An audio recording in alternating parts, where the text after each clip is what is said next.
पूजेला बसावं, पांढरी साडी नेसून बुद्ध पूजेला बसावं, पांढरी साडी नेसून बुद्ध पूजेला बसावं.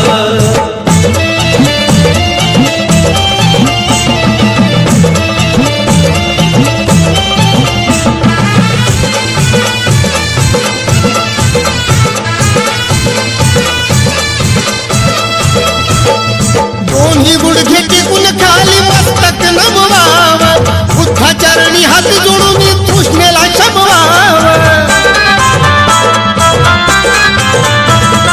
दोन्ही गुडघे टेकून खाली मस्तक नमवावं, बुद्धाचरणी हात जोडून मी तृष्णेला शमवावं. धम्मच महत्व बोधिसत्व मनात ठसावं, धम्मच महत्व बोधिसत्व मनात ठसावं. पांढरी साडी नेसून बुद्ध पूजेला बसावं, पांढरी साडी नेसून बुद्ध